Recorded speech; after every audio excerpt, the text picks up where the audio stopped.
Santo, Santo, Santo. Eu saúdo a todos vocês com a paz do Senhor Jesus Cristo. Em nome de Jesus, seja muito bem-vindo a essa live. Eu quero orar por você nesta noite. Nós vamos orar nesta noite para que a presença do Senhor esteja inundando as nossas vidas, esteja inundando os nossos corações, esteja tocando o nosso ser, em nome de Jesus. Senhor, nessa noite nós reverenciamos a Tua majestade, Pai. Nós reverenciamos a Tua presença. Nós reverenciamos, Senhor, a Tua santidade. Nós reverenciamos a Tua pessoa, Pai.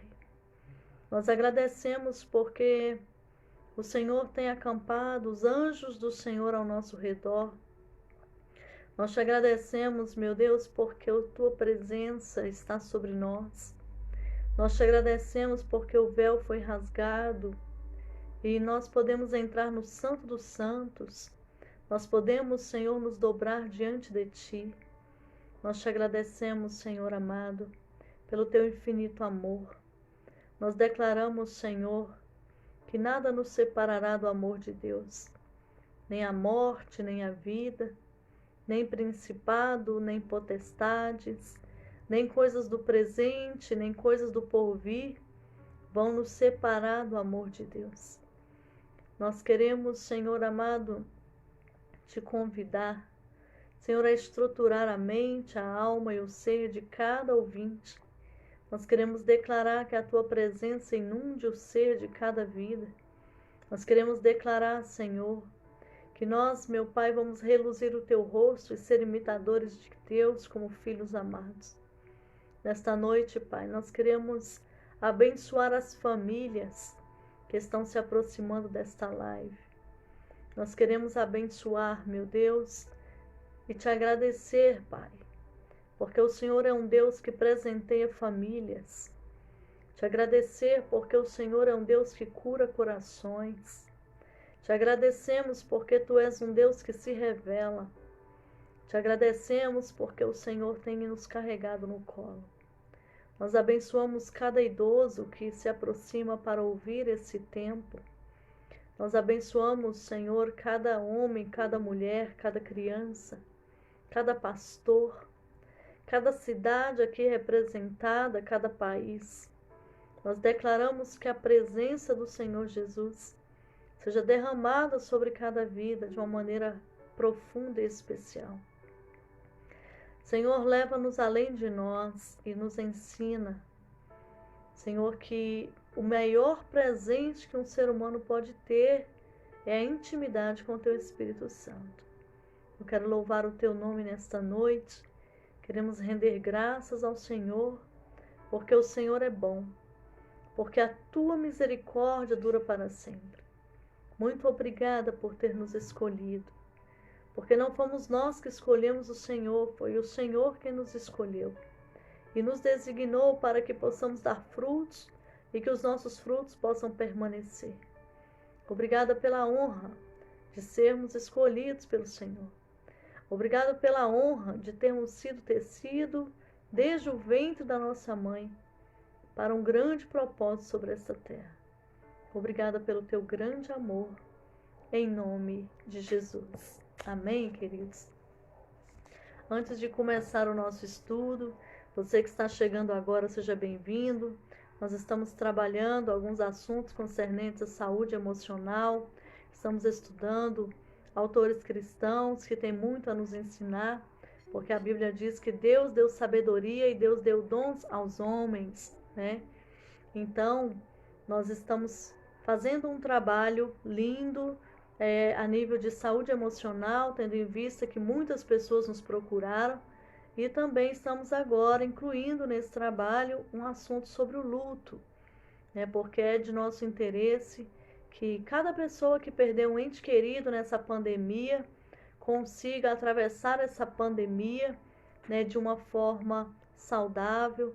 Sabemos que a dor existe, sabemos que os momentos difíceis existem, Nós sabemos que as intempéries existem, mas nós queremos ajudar a cada um a atravessar, né, este tempo, este deserto, né, independente do que você está vivendo, nós estamos aqui para servir os irmãos em nome de Jesus Cristo. Amém?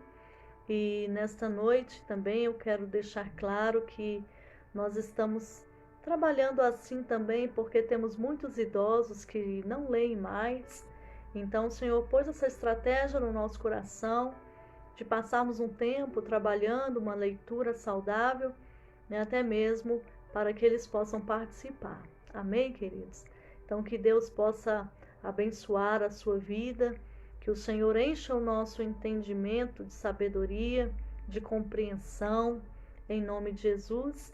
E antes de começar esse estudo, eu quero só deixar para vocês um versículo que está no livro de Joel, no capítulo 2, no verso 28, que diz assim: E há de ser que depois derramarei o meu espírito sobre toda a carne, e vossos filhos e vossas filhas profetizarão, os vossos velhos terão sonhos, os vossos jovens terão visões, e também sobre os servos e sobre as servas naqueles dias derramarei o meu espírito, e mostrarei prodígios no céu e na terra, sangue, fogo e colunas de fumaça. O sol se converterá em trevas e a lua em sangue, antes que venha o grande e terrível dia do Senhor. E há de ser que todo aquele que invocar o nome do Senhor será salvo. Amém? Então eu quero deixar esse texto para vocês, antes de começarmos a nossa leitura, porque nós estávamos aqui na nossa intercessão, nesse período, aguardando chegar o momento dessa live, e o Senhor falava muito claro no nosso coração que as portas da intimidade estão abertas. E o Senhor ele vai trazer um renovo sobre cada vida. Deus mostrava pessoas caminhando por um deserto. Essas pessoas estavam bastante exaustas, mas de repente elas recebiam uma água. E o Senhor ele vai saciar a sua sede, ele vai saciar a sua fome, em nome de Jesus. E ele vai te erguer, e ele vai começar a trazer muitas experiências sobrenaturais para cada um de nós. Amém? Então, falando um pouquinho sobre as megas técnicas de gestão emocional, que nós já caminhamos bastante. Hoje eu quero falar de mais algumas para vocês, né? Segundo o Dr. Augusto Cury, que, como vocês já sabem, né, foi um dos maiores ateus do Brasil, e ao observar a mente de Cristo e até fazendo uma análise a nível de psicologia, de construção de pensamentos, que é a tese dele, ele se rendeu ao cristianismo. E ele declara em todos os seus livros sobre a inteligência de Cristo que ele nunca conheceu uma mente mais linda, mais maravilhosa e mais fantástica do que a mente de Cristo. Então, a partir de um direcionamento de Deus, nós escolhemos alguns autores cristãos, um é este, o outro é o Gary Collins, que trabalha a nível de aconselhamento já durante muito tempo, são doutores, para estarmos ajudando você. Amém? Então, hoje eu quero falar para vocês dessa técnica, a arte de observar o invisível e ouvir o inaudível. E ele diz assim: a capacidade de ser mentalmente empreendedor e criativo se inicia com o processo de observação acurado, detalhado e intenso. Entretanto, o processo de observação, para ser efetivo, não pode ser unifocal. Ele vem falando, antes disso nós conversamos sobre a mente rígida, a mente engessada, né? A mente que não se abre para novas possibilidades, é a mente que fica sempre no mesmo estágio. E falamos também daquela mente que ela realmente se abre para o novo, para crescimento, né? Que ela é capaz de se submeter a críticas para melhorar.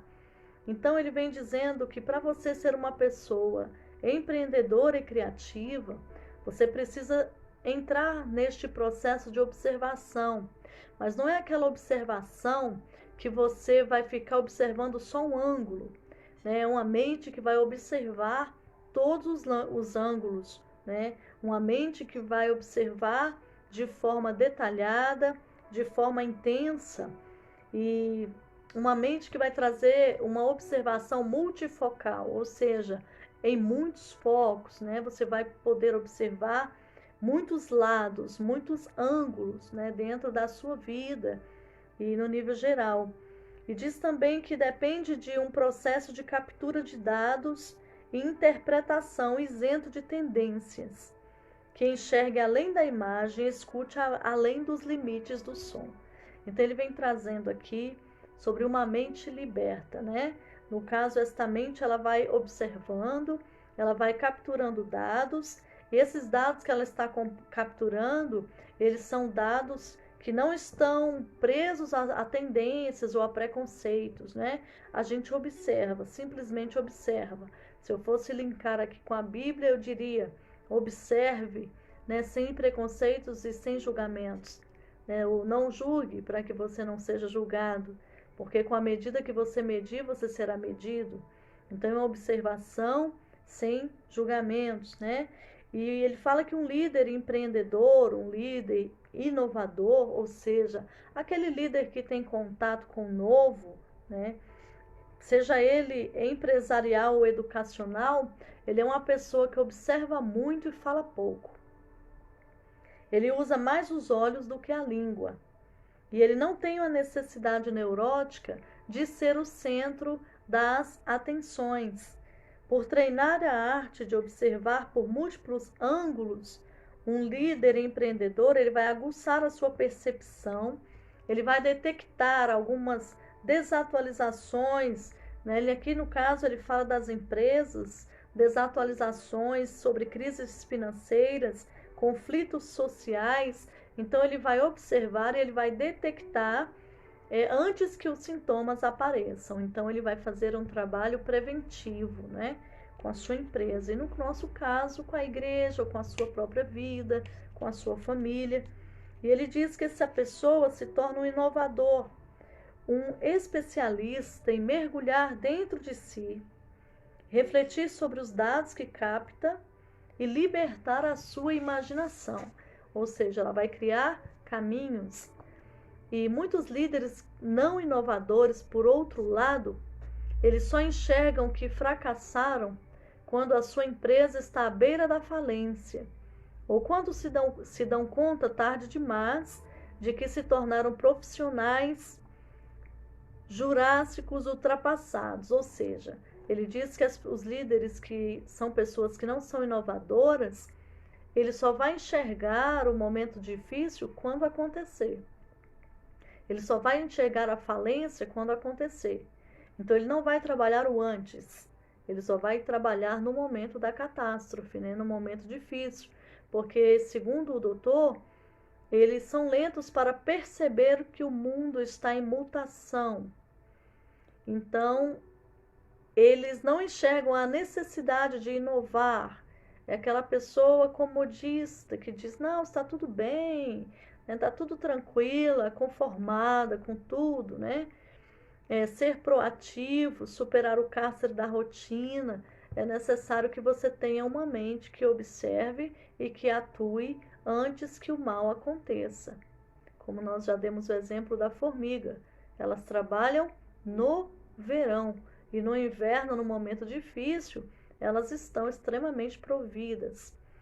E ele fala que quando você lidera a sua emoção, você vai prevenir acidentes.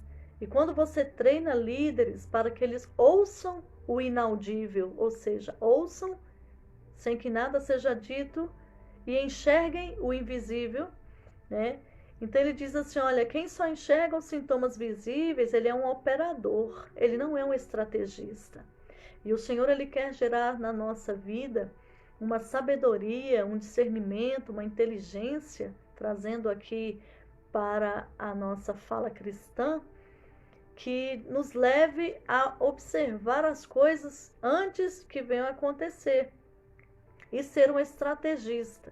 Nós temos na Bíblia algumas pessoas que foram estrategistas, né? Ruth, ela foi estrategista. Ela teve uma forma de se erguer, de se incluir, né, dentro de um trabalho na época. Ela estava de luto e ela conseguiu se incluir no campo de Boaz. E ela foi estrategista ao ponto de se guardar, de se fartar, de se prover e prover a sua sogra. Então, Deus deu a ela algumas estratégias. Uma delas foi se deitar aos pés de Boaz, né? Que era um costume daquela época, quando uma pessoa queria receber a graça, a misericórdia. E quando ele acorda, a moça está deitada aos seus pés, e ele, com muita graça, estende o manto sobre ela e libera ela para ir para casa, né, provida, segura, guardada. Então ela foi extremamente estrategista. Esther também foi uma moça estrategista. O tio dela, Mardoqueu, não está isso no livro, tá, queridos? Nós estamos falando do livro e trazendo para o nosso contexto cristão. Mardoqueu, ele esteve na frente do palácio onde Esther estava morando. E quando ele descobriu que os judeus iam morrer, ele mandou para Esther uma palavra dizendo assim: olha, você está posta neste lugar alto, não pense que é para pensar só em você, né? Porque se os judeus morrerem, você também vai morrer. Então, assim, ela entendeu a palavra do seu tio, e então ela esteve entrando em um propósito, né, de 3 dias de jejum, e ela se preparou para estar diante do rei. E ninguém podia entrar diante do rei. Mas aí, como ela estava protegida por Deus, todo o povo estava em jejum, o que aconteceu? Ela foi chamada pelo rei e ele estende um cetro para ela. E disse assim: olha, até metade do meu reino que você me pediu, eu vou te dar. Então, ela foi uma pessoa extremamente estrategista, né? Então, nós temos na Bíblia pessoas estrategistas. Quando a gente vai lá para Provérbios, a gente vê que a sabedoria, ela está clamando nas encruzilhadas. Então, por que nas encruzilhadas? Encruzilhada é um momento de decisão. E ela está clamando: ei, vocês que são simples, volte-se para mim. Só que muitas pessoas estavam andando sem olhar para trás, sem querer ouvir a sabedoria. E aí ela disse assim: olha, porque eu clamei e não fui ouvida, quando vier a calamidade, vocês vão clamar e eu também não ouvirei. Então, assim, qual é o desejo de Deus quando a gente observa todas essas questões, né? O desejo de Deus é que a nossa mente seja tocada pela mente de Cristo, né? A Bíblia diz: nós temos a mente de Cristo. E a mente de Cristo, irmãos, era uma mente estrategista. Em muitos momentos, a multidão queria prender o Senhor para ele não dar continuidade ao seu ministério, e ele dizia que era necessário ele continuar caminhando. Então, assim, ele tinha muitas estratégias. Horas ele estava na sinagoga, horas ele estava dentro de um barco pregando, horas ele estava em um jardim com seus discípulos, quando ele queria trazer uma palavra mais profunda. Ele tirava os seus discípulos do meio da grande multidão e ele começava a ensinar. Então, assim, o nosso Deus, ele é um Deus que nos dá estratégia. E nesse livro, esse doutor vem falando sobre isso, né? Que as pessoas, muitas vezes, elas não reinventam, elas não criam oportunidades, elas não têm estratégia, elas não querem sair daquele ambiente de conforto, né? Elas se conformam. Eu não estou te falando aqui que você tem que ser um revoltado, inconformado, né? Mas eu estou te falando aqui que o Senhor, ele tem pensamentos maiores e melhores para a sua vida, e isso precisa ser buscado, tá bom? Outra técnica que ele traz aqui: buscar a sabedoria mais do que a inteligência. Os inteligentes aprendem com seus erros, os sábios aprendem com os erros dos outros.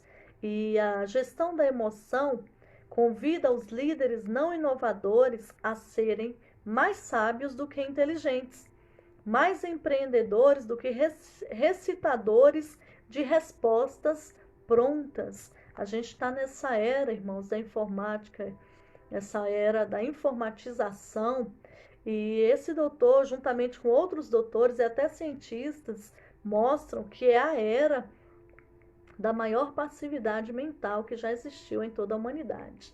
As pessoas não pensam mais, né? As pessoas, elas copiam e colam, né? E o Senhor, Ele quer te dar uma mente inovadora, que você seja capaz de expressar os seus pensamentos, os seus sentimentos, né? Colocar para fora de fato aquilo que está guardado dentro de você, que é tão lindo, que é tão maravilhoso.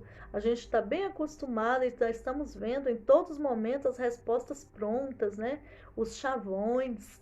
Então, o Senhor, Ele quer te levar a um nível de maturidade, de inteligência, que você também aprenda a fluir, né? Dentro de nós, a Bíblia diz, nós que somos cristãos, existe um rio, né? E este rio, ele flui.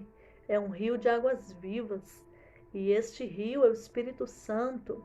Biblicamente, ele conhece toda a profundeza do coração de Deus. Ele sabe os segredos, ele sabe os mistérios de Deus. Então, nós temos esse amigo pessoal e ele pode nos levar além, né, do que copiar e colar todas as vezes. Ele tem muito para nos ensinar. E ele fala que o inteligente, ele tem consciência do quanto sabe, mas o sábio, ele tem consciência do quanto não sabe. E por ter consciência de suas limitações, este sempre se recicla, explora e tem uma sede insaciável de melhorar, de crescer e de conhecer. Empresas sustentáveis precisam muito mais de líderes sábios do que de líderes inteligentes, muito mais flexibilidade e ousadia do que de um banco de dados notável. Afinal, qualquer computador básico é um banco de dados melhor do que o melhor dos profissionais. O líder inteligente, ele aprende com seus erros. O líder sábio, ele aprende com os erros dos outros. O líder inteligente não tem uma boa gestão emocional. Precisa quebrar a cara para aprender as lições de vida. Ele precisa destruir suas finanças para perceber quão difícil é divorciar da matemática financeira.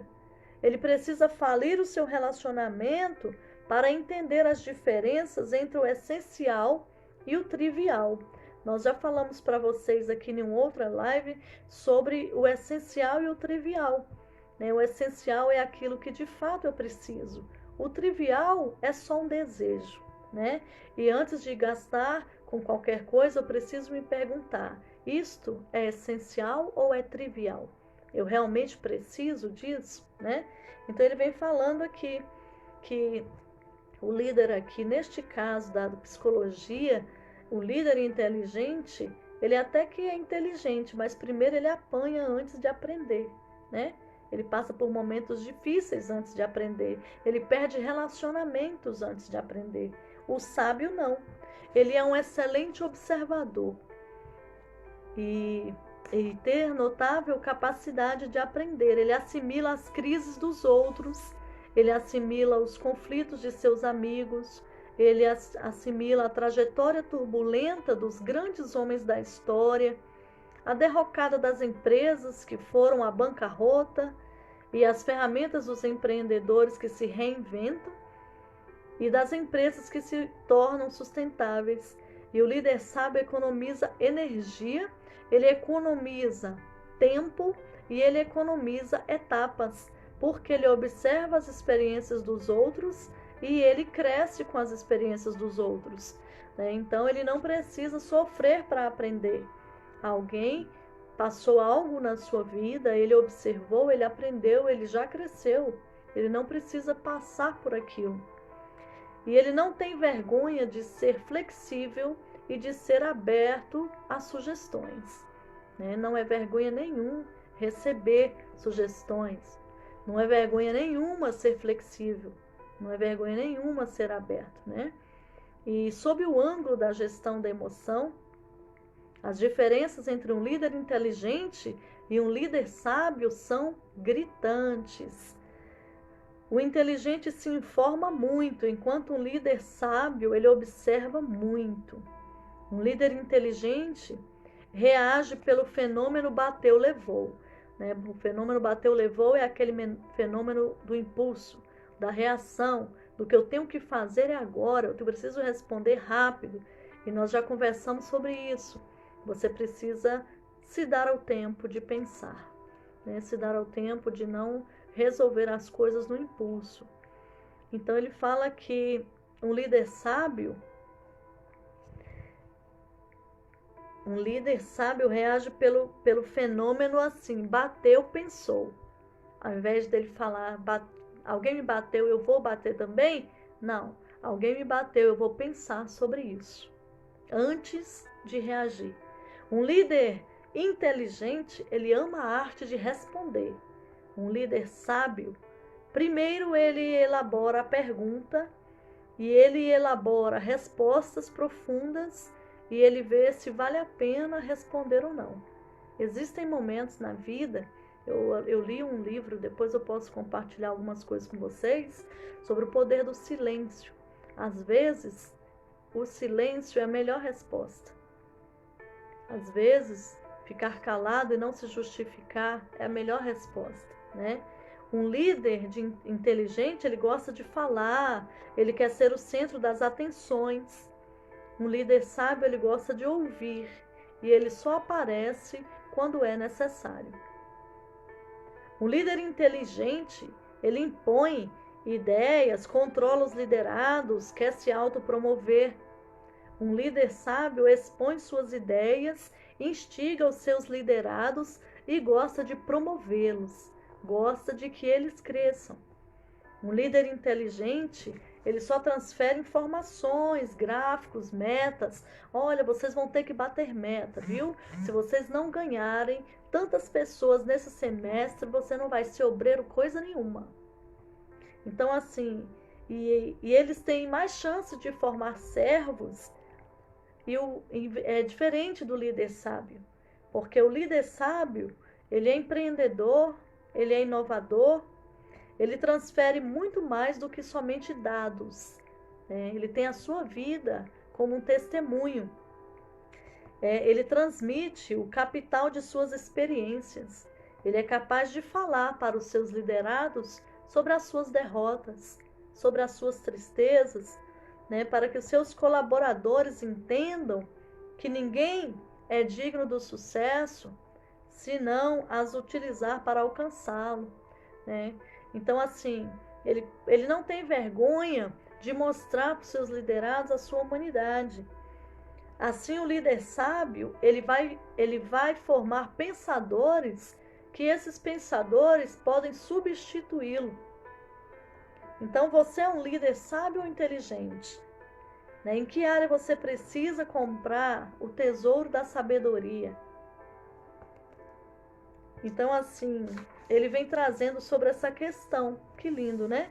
Porque às vezes o líder, ele é autoritário, ele tem muitos dados, ele fez muito curso, ele tem muitas metas, mas ele não tem coragem de abrir o coração e de mostrar para os seus liderados, né, que onde ele está é porque ele teve um caminho que ele percorreu, que ele sofreu, que ele chorou, e como que foi que ele venceu tudo isso.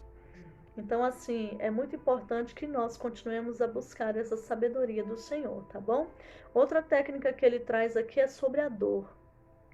Ele fala que a dor, ela nos constrói ou nos destrói. E ele fala da solidão criativa.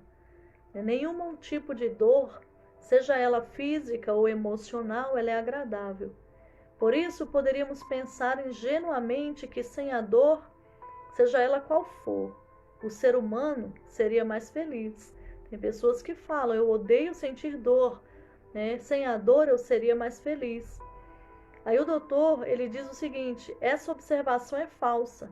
Embora devamos prevenir os sofrimentos, perdas e frustrações, as experiências angustiantes podem ser altamente necessárias e enriquecedoras para a formação de líderes sábios, portadores de habilidades socioemocionais notáveis, como pensar antes de agir, ousadia, flexibilidade, otimismo e crença no seu próprio potencial.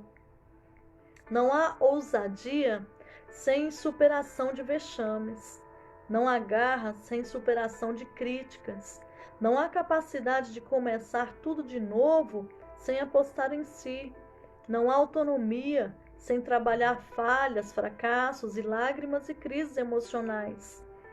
E o doutor diz assim: eu vivi todos esses fenômenos em minha história, tanto como ser humano, quanto como produtor de conhecimento sobre o complexo universo da mente humana. Tive de empreender a mais importante jornada da minha vida quando o mundo desabava sobre mim. Quem já estudou a história do Dr. Augusto Cury, que hoje tem 75 milhões de livros vendidos no Brasil e fora do Brasil, e é um palestrante na construção de pensamentos, a história dele, irmãos, ele era o pior aluno da sala. Ele era o esquisito, ele era o caladão. E ele tinha profunda depressão. Ele sofria de profunda depressão, né? Só que ele reagiu diante da dor. Então ele foi usando a sua dor e ele foi crescendo no conhecimento. E hoje ele lida com milhões de pessoas. Então assim, é muito bacana o testemunho dele. Depois eu vou ver se eu coloco um vídeo aí na minha página para vocês verem ele falando um pouco da história dele, né? E ele fala assim, olha, é preciso ter consciência de que o medo da dor expande a própria dor. O medo das crises promove um espetáculo de terror. O medo do fracasso paralisa o eu como gestor da emoção. O medo do caos amordaça a capacidade de se reinventar. Tem pessoas que têm muito medo de passar momentos difíceis, né? E ainda elas entram até em pânico. Então ele está falando sobre isso, né? Precisamos controlar este medo e entender, irmãos, que é como Jesus falou: no mundo tereis aflições, mas tende bom ânimo. Eu venci o mundo. Assim como a lua regula as marés, a dor, se ela é bem trabalhada, ela regula as emoções. Tal como o sol promove a vida na terra, a dor, se bem utilizada, ela irradia luz aos porões de nossa mente e nos faz mais autocentrados, humildes, generosos com os outros e conosco. Assim, os anticorpos diariamente combatem milhares de vírus e bactérias que tentam invadir o nosso organismo e causar infecções. As crises e os conflitos podem proteger a nossa emoção diante das intempéries da vida. Vocês já perceberam que aquelas pessoas... Hoje eu estava conversando com o bispo Darley, meu esposo, sobre isso. Vocês já perceberam que naquelas regiões que as pessoas são bem sofridas, né, foram humilhadas, né, às vezes chegaram em Brasília de uma forma assim bem difícil, passaram vários períodos de fome, né, até encontrar um emprego, passaram muitas privações. Vocês já perceberam que essas pessoas são mais amáveis? E que os vínculos são mais fortes? E que elas são mais generosas? E que elas são mais resilientes, ou seja, elas suportam os momentos difíceis? Por que isso acontece? Porque elas souberam trabalhar bem a dor, né? Então, por exemplo, uma pessoa que ela foi extremamente humilhada, ela não quer humilhar ninguém. Uma pessoa que já morou sozinha, que ela já foi abandonada e ela não teve recursos, né? Ou então ela precisou de ajuda e não teve, é a pessoa que mais quer ajudar outras pessoas. Então é isso que ele está falando aqui, que a dor, ninguém quer passar pela dor, mas quando a gente passa pelo momento de dor, as nossas emoções são muito mais trabalhadas, né? Então ele fala, sofrer por sofrer é uma estupidez e todo empreendedor deve saber disso. Por outro lado, sofrer e gerenciar esse sofrimento, não sendo controlado por ele, não colocando combustível no humor triste, nem se autopunindo, punindo os outros, é ser um líder primaz, possuidor de uma mente livre e criativa. Usar a dor para se autoconstruir e não se autodestruir é ser, acima de tudo, um engenheiro da emoção, um ser humano verdadeiramente autônomo, um poeta da vida, que aprendeu a escrever seus mais belos poemas quando o seu mundo desmorona. E ele diz: em que períodos você escreve seus mais incríveis poemas, né? Você já viu que os grandes compositores, as poesias que eles escrevem, as canções, né, vieram de momentos de muita dor. E as pessoas extremamente sábias, elas passaram momentos assim tão difíceis que elas compuseram a sua arquitetura na vida, né? Então elas fizeram a sua maquete e disseram: aqui eu vou ter um pouco mais de cuidado, ali também, né? Aqui eu vou colocar um pouco de cor, né? Então o que que não pode acontecer? É você alimentar a dor, a tristeza profunda, por exemplo. Vem no seu pensamento que você não é nada, que você não é ninguém, porque você foi frustrado, traído por alguém, e você concorda com aquilo e começa a se auto-abandonar. Então, assim, isso não pode acontecer. Você ficar retroalimentando essa dor. Você vai passar pelo processo da dor, então passe, mas também construa novos pensamentos, novos comportamentos, novos posicionamentos, né? Então ele fala assim: muitos pais que sofreram ao longo da vida não querem que seus filhos passem pelo que eles vivenciaram. Aí o que acontece com esses pais? O super protege. Vai super protegendo os filhos não têm condições de lutar na vida. Então o que ele está falando? Que muitos pais sofreram, aí ele super protege o filho. Aí o filho, ele não desenvolve resiliência e força para viver, por causa da superproteção, né? Existem doutores que eles falam assim: você é um pai helicóptero ou você é um pai submarino? Porque ele diz que o pai helicóptero, os pais helicópteros, eles ficam super protegendo o filho em todos os lugares, em todos os momentos.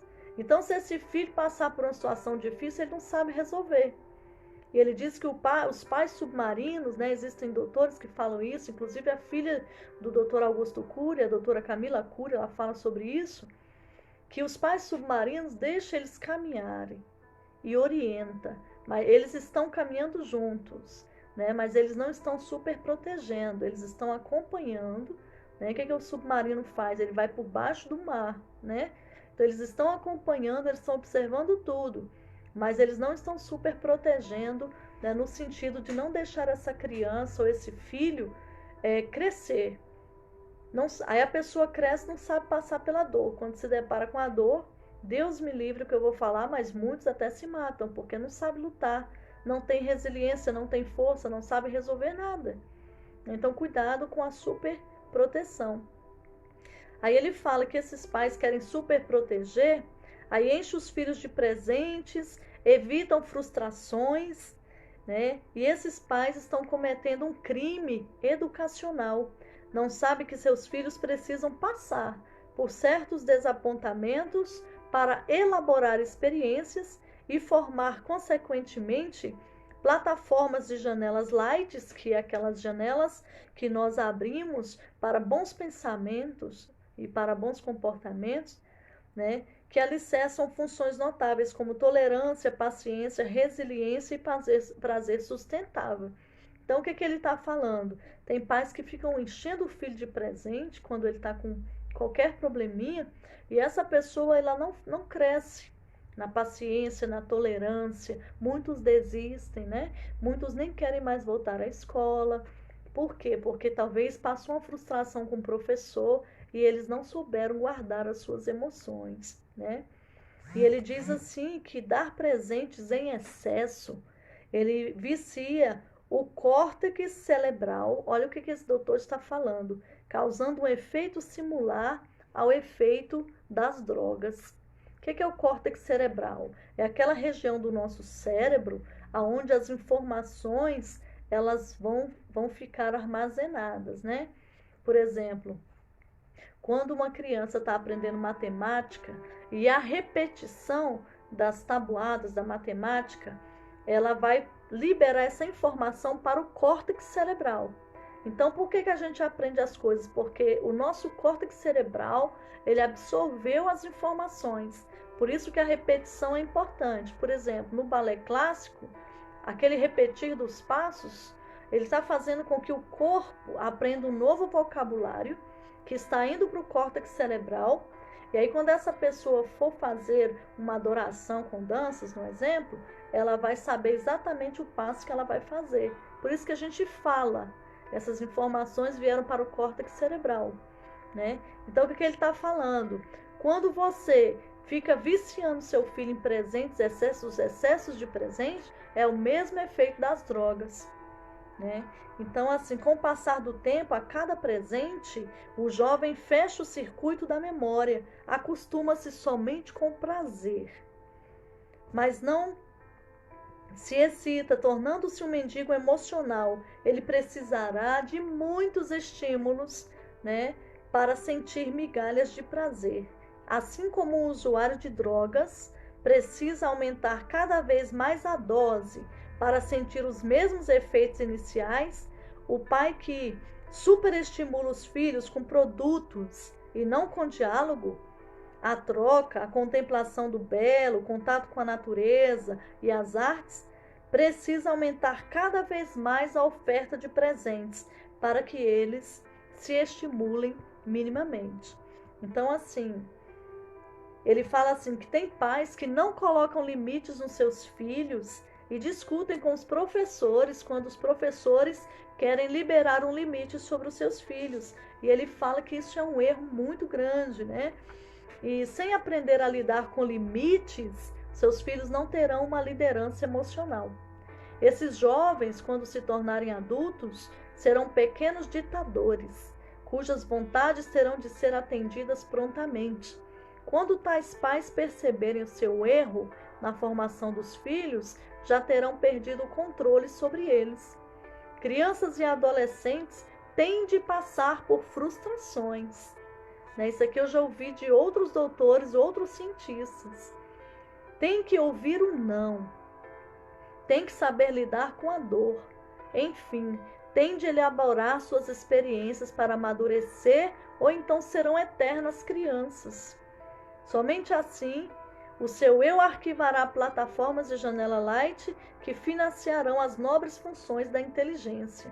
Então, essas janelas que estão na nossa memória, segundo esses estudos aqui da construção do pensamento, elas começam a elaborar a inteligência emocional. Né? Quando as crianças, os filhos, ele diz, tem que passar, irmão. Né? Tem que passar por frustração, tem que aprender a ouvir o não como resposta. Não posso comprar isso nesse momento, não tenho condições. Né? Então, ele diz que somente quando eles aprenderem a lidar com isso, é que eles vão expandir, né, a capacidade de criar, a capacidade de superar. Né? Tem muitos adultos que não sabem superar a dor. Por quê? Porque quando criança ganharam tudo. Então ficaram viciados só no prazer e quando vem a dor ele não sabe lidar. Né? Então ele fala que cedo ou tarde, diante das perdas ou frustrações, traições, calúnias, crises emocionais ou dificuldades profissionais, viveremos a solidão social. Teremos de nos interiorizar e encontrar um endereço dentro de nós. O que ele está falando? Mais cedo ou mais tarde vai acontecer uma coisa difícil na vida dos seus filhos e na nossa vida. E a gente tem que aprender a se interiorizar, olhar o que está acontecendo, encontrar algum endereço, alguma forma de sair daquilo. É como se você tivesse, às vezes, vem situações na nossa vida, a gente parece que está afogando no mar. Quantos já sentiram isso, né? Então a gente parece que está afogando, mas você tem que criar uma força, você tem que sair daquilo.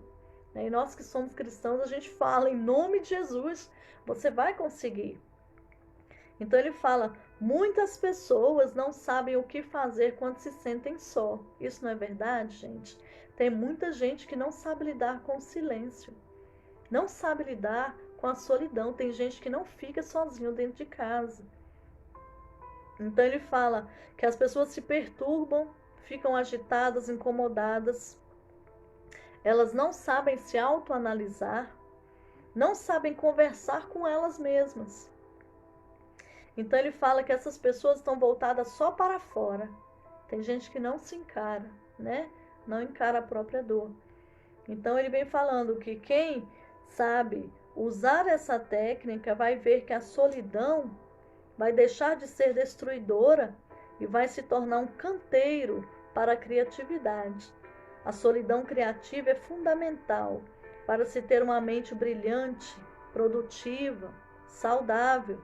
E quem tem medo da solidão tem medo de si mesmo, né? Isso é muito real, não é verdade?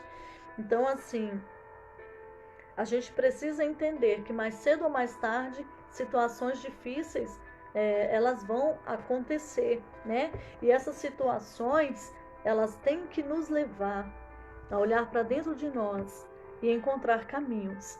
Nós que somos cristãos, podemos encontrar esses caminhos também através da palavra de Deus, né?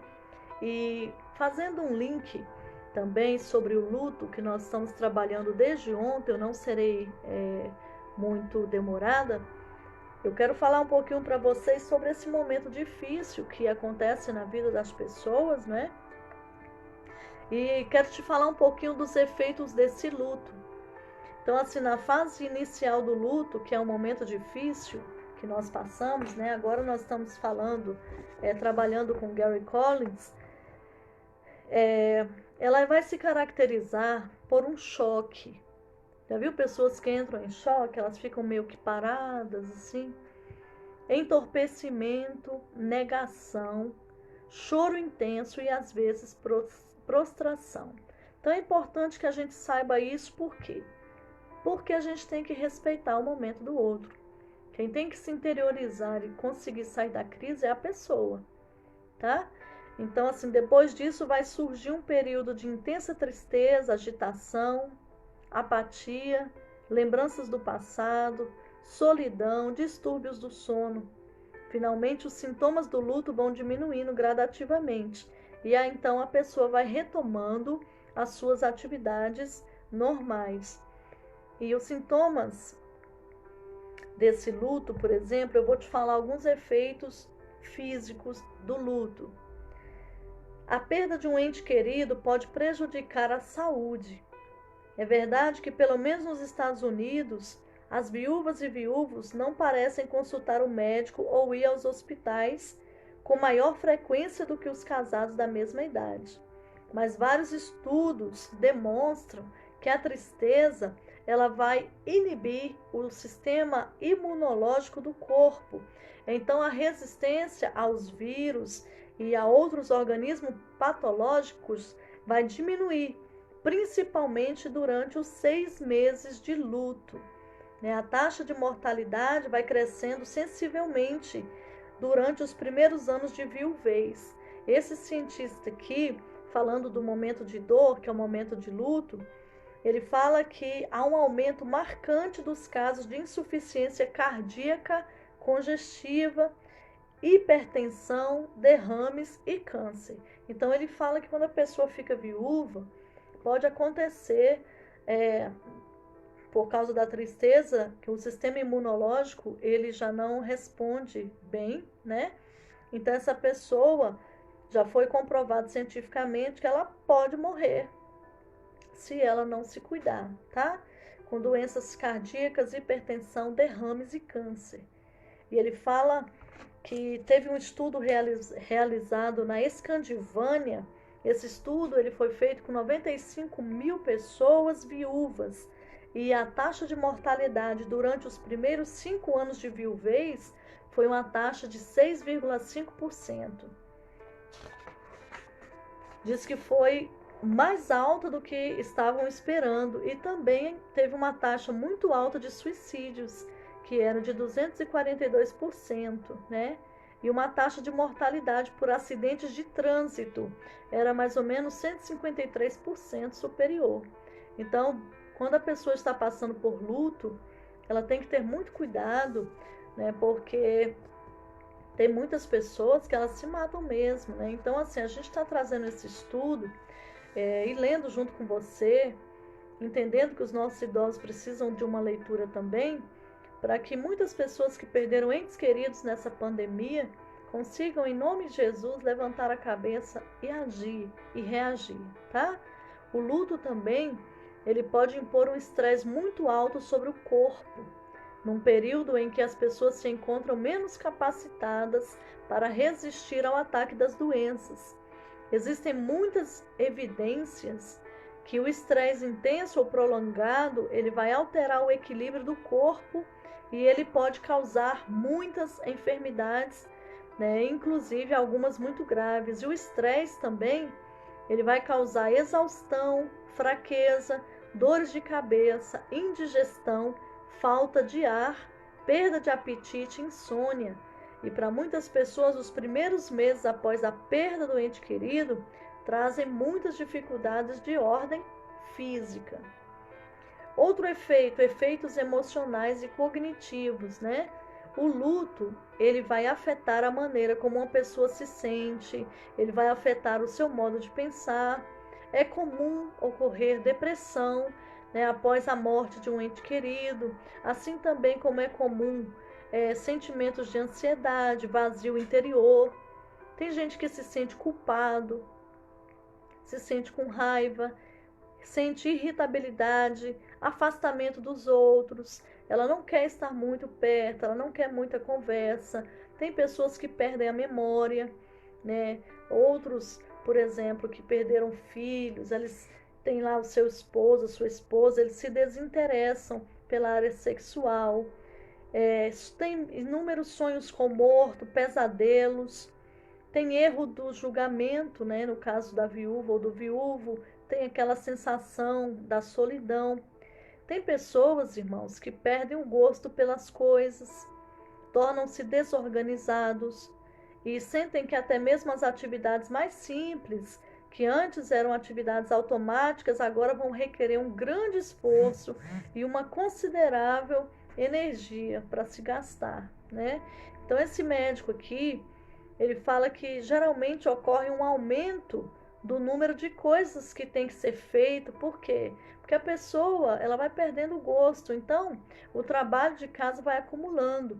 E quem não tem conhecimento sobre isso, grita com a pessoa, briga com ela, instiga ela. Então, nós precisamos entender que isso ocorre e que vai passar em nome de Jesus. Tem muitos que não passam. Nós vamos depois falar do luto patológico, tá? Então, assim, geralmente essa pessoa ela está muito incapaz de lidar com pressões, né? As pressões extras, por exemplo, como dar entrada nos papéis do seguro de vida, alterar os dados no funeral ou ir no hospital para pegar alguns relatórios da internação, se reunir com advogados para a leitura do testamento, alterar os nomes nos documentos legais. Tudo isso traz muita pressão e essa pessoa, às vezes, ela não vai estar pronta para isso, né? Ou trabalhar a questão do título da propriedade do carro, informar o óbito aos institutos da Previdência, né? Cuidar dos aborrecimentos corriqueiros. Então, assim, tudo isso vai aumentar muito o estresse dessa pessoa enlutada. Então, o bom é que você que é parente esteja assumindo, ajudando essa pessoa, né, se ela confiar em você, até pegando uma procuração para resolver por ela, porque ela não está em condições de resolver. O Dr. C.S. Lewis, que também foi um ateu que se converteu ao cristianismo, inclusive ele escreveu o livro Cristianismo Puro e Simples, ele fala o seguinte: os sintomas do luto vêm em ondas e raramente se manifestam todos ao mesmo tempo. E com o passar do tempo, eles tendem a desaparecer, mas às vezes esses sintomas vão retornar com uma intensidade bem profunda, dolorosa, né, com uma profunda solidão. Então, irmãos, alguns sobreviventes assumem a aparência e começam a apresentar características da pessoa falecida. A pessoa começa a falar como a outra que morreu, né? Começa a ser como a outra que morreu. Muitas querem até vestir a roupa da outra que morreu. E eles têm essas reações em épocas especiais do ano, por exemplo, no Natal, na Páscoa, no aniversário, né? No aniversário do primeiro momento do casamento, ou no aniversário do falecido, tem pessoas que adquirem as características de quem já morreu. Ela quer exatamente ser como a outra pessoa, né? Então, essas reações de aniversário também pode continuar por vários anos, em datas particularmente importantes ou quando a pessoa entra em contato com coisas que lembram demais a perda do falecido. Por exemplo, ir ao hospital onde a pessoa morreu. Muitos dos velhos sentimentos e reações do período do luto podem voltar a perturbar o indivíduo com nova intensidade. Então, nós temos que estar bem atentos, né, com os nossos familiares nesse sentido, observar os seus comportamentos, até para que não volte de uma forma muito forte aquela dor do luto, né? E tem pessoas que entram nessa situação de cópia do outro durante muitos e muitos anos, né? E aí se torna um luto patológico. A pessoa começa a ter doenças psicológicas, né? Porque ela não quer sair do luto. E em alguns casos, quando a pessoa não consegue cumprir o período normal numa data de aniversário ou diante de algum outro fato, ele vai trazendo muitas recordações, né, da morte. Então a gente tem que ter muito cuidado com isso. E existem os efeitos sociais, que a morte de um ente querido é um rompimento social de grandes proporções, né? Então, assim, quando o cônjuge está repreendido isso na minha vida, em nome de Jesus, eu abençoo a sua vida também, amém? Mas aqui o doutor fala assim, ó, quando um cônjuge morre, o sobrevivente precisa aprender a se relacionar com os outros como um adulto solteiro. Por exemplo, a senhora que ia nas reuniões de casais, ela não vai poder mais ir, porque agora ela é solteira, entende? Então, para essa adaptação também, ela é dolorosa.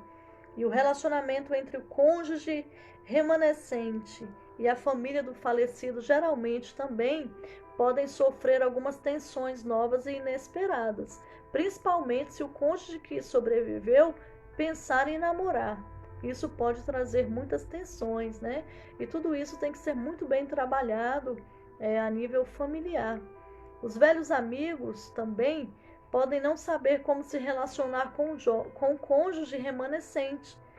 E uma viúva pode se sentir meio sem jeito, por ser a única pessoa desacompanhada numa reunião de casais, por exemplo, né? Então, esse doutor ele diz assim que para evitar alguma dessas tensões sociais, pessoas que estão de luto geralmente vão se afastando dos outros, né? E vão arranjar mil ocupações para não terem que enfrentar ansiedades.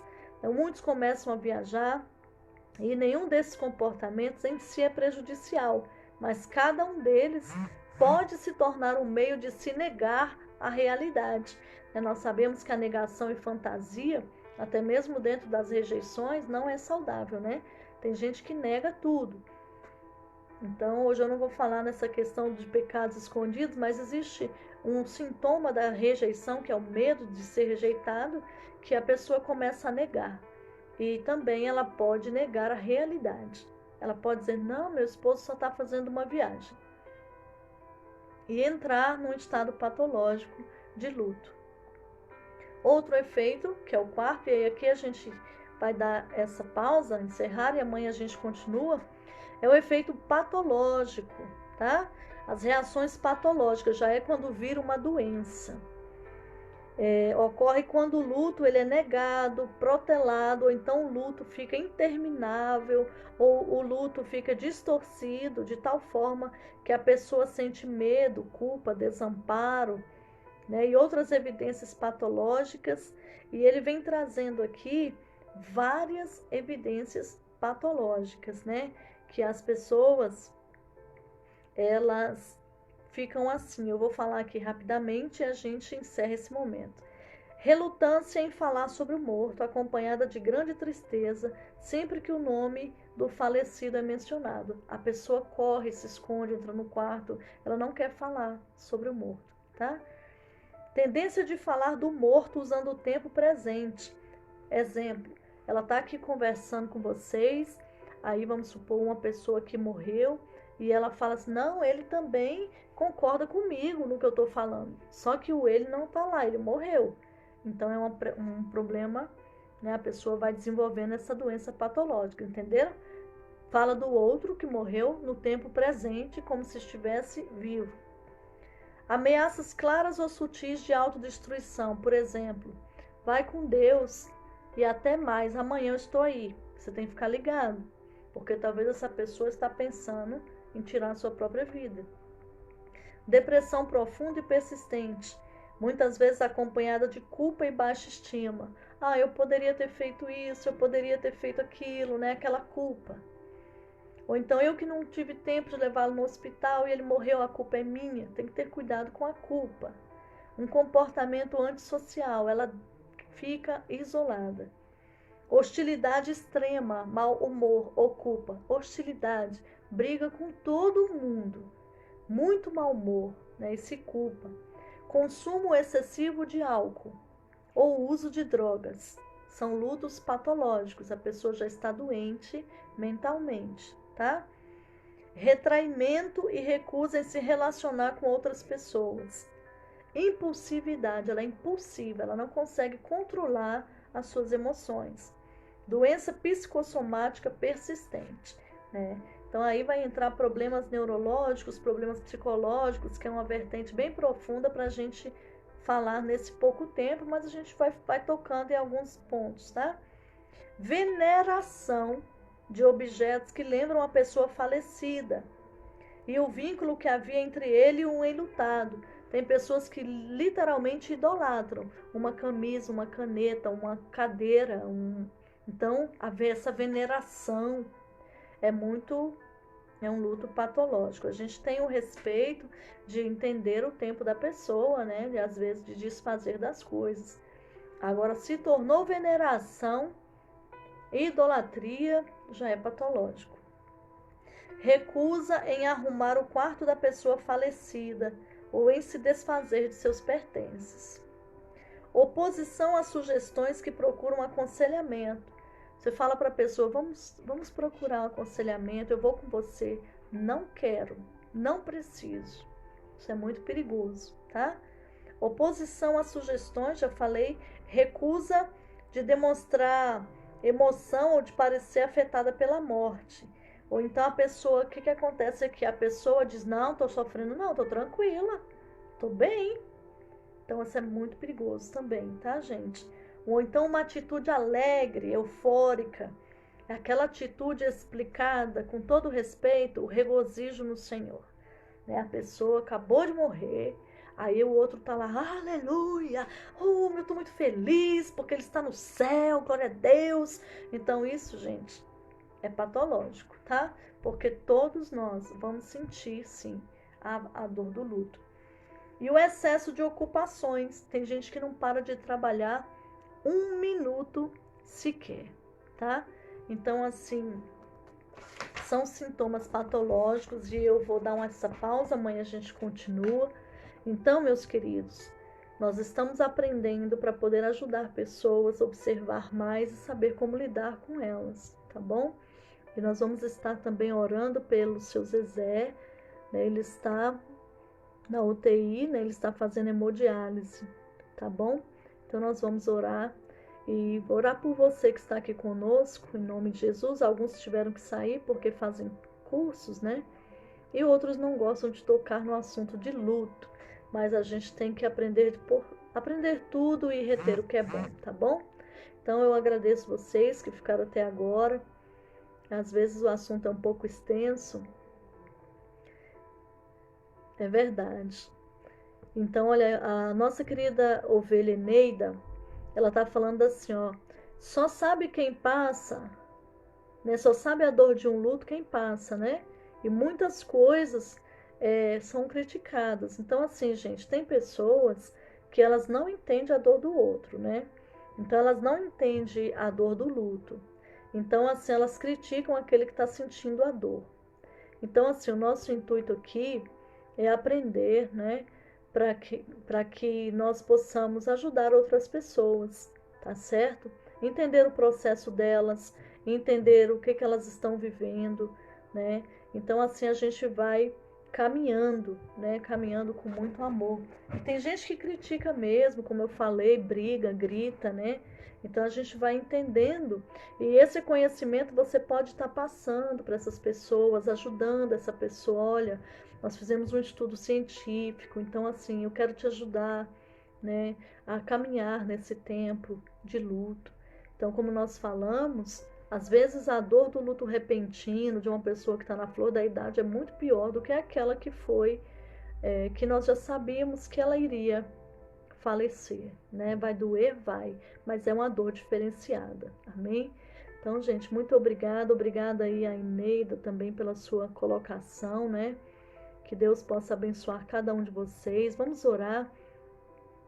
Senhor, eu quero te louvar, meu Deus, te engrandecer, pedir que o Senhor derrame cura sobre os corações, pedir que o Senhor abençoe essas pessoas que estão passando por luto, pedir que essas pessoas consigam, Senhor amado, receber essa virtude, esse bálsamo nesta noite.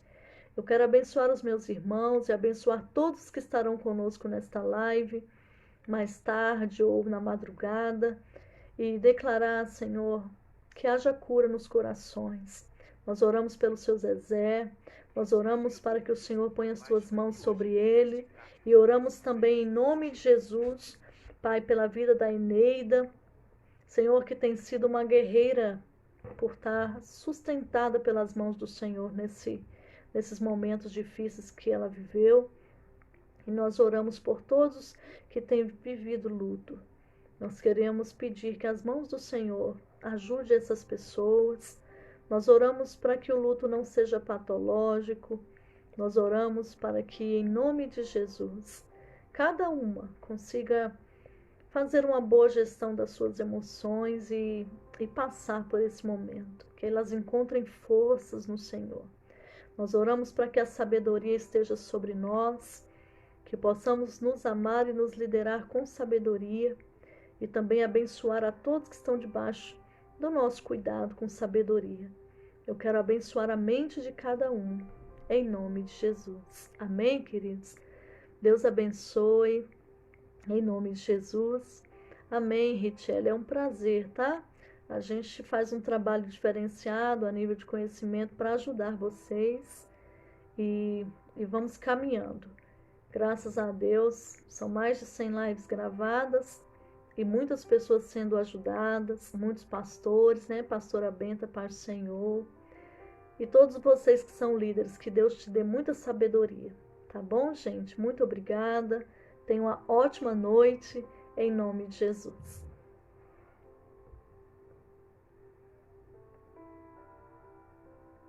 Amém.